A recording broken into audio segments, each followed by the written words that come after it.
Hoy hablaremos de la estructura industrial e internacionalización de Colombia entre 1967 y 1996. Comenzaremos con de la sustitución de importaciones a la apertura entre 1967 y 1996. Antiguamente en Colombia, el proceso de industrialización ha estado sujeto a la disponibilidad de divisas como fuente de recursos para financiar un crecimiento del país a largo plazo. Esto sucedió hasta los años 60. El principal medio para obtener divisas eran las ventas externas de café e incluso el desarrollo industrial estuvo un poco ligado al sector cafetero. El desarrollo del sector cafetero hasta los años 20 permitió el crecimiento del mercado interno y con ello mejoró la red de comunicaciones en el país, favoreciendo la integración de los mercados regionales en Colombia.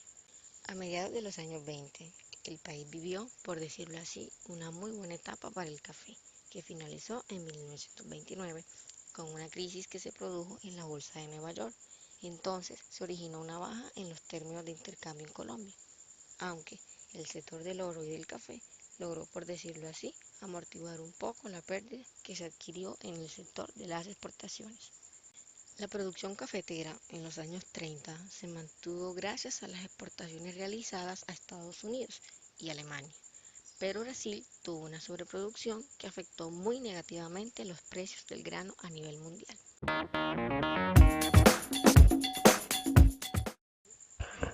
En 1929 hubo una crisis mundial y más aún con la Segunda Guerra Mundial afectó muy significativamente el comportamiento económico no solo de nuestro país, sino de toda Latinoamérica. En la década de los años 30, Colombia empieza a producir bienes de consumo, ya que manejábamos un mercado pequeño y no podíamos producir bienes intermedios de capital, por lo que éramos un país muy industrializado. Más tarde, CEPAL llega a exponer sus ideas a finales de los años 40 e inicios de los 50, en el sentido en que únicamente a través de los mercados internos se lograría romper la brecha entre el centro y la periferia. Según el diagnóstico de la CEPAL, se basaban en el modelo clásico basado en la división del trabajo, en el cual los países del centro, con el fin de superar estos obstáculos y concluyendo que el mercado por sí solo no podría reducir esa brecha, se propuso implantar una política de desarrollo planificada y dirigida a mejorar los mecanismos de la asignación de recursos. De esta forma sería posible corregir los defectos y así obtener los mayores beneficios. Y continuamos con el desempeño macroeconómico. Con el ascenso del presidente Lleras Restrepo en 1966, hubo un cambio radical en el desarrollo económico colombiano. Se modernizó el aparato institucional colombiano con el decreto 444 de 1967, por el cual se unifica la tasa de cambio y se establece un sistema de evaluación gota a gota, también llamado cracking, con el propósito de eliminar la incertidumbre en torno al comportamiento del dólar en su economía. Y seguimos con el periodo de shock externos 1975-1984.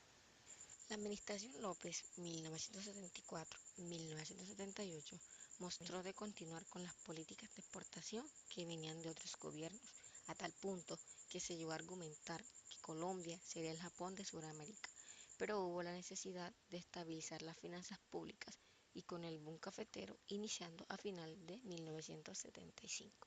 Ajuste y estabilización 1985 a 1989.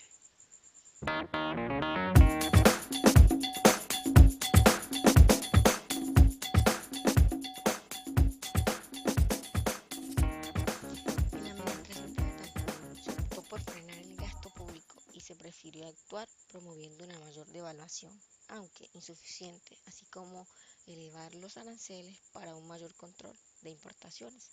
En la crisis 1984 se trató de estabilizar y reactivar nuestra economía.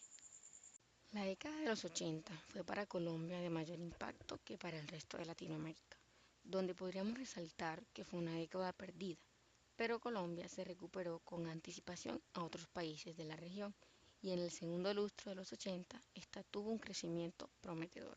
La apertura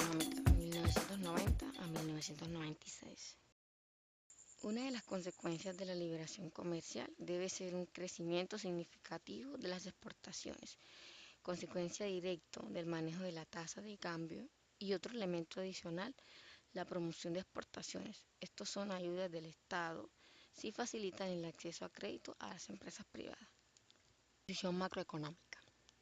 El crecimiento anual promedio del PIB manufacturero entre 1950 y 1966 fue de 6.6%, superior al PIB total. Se implantó a partir de 1967 el modelo mixto de desarrollo promedio, del cual se mantenían las estrategias de sustitución de importaciones, buscando, ya sabemos, promover las exportaciones.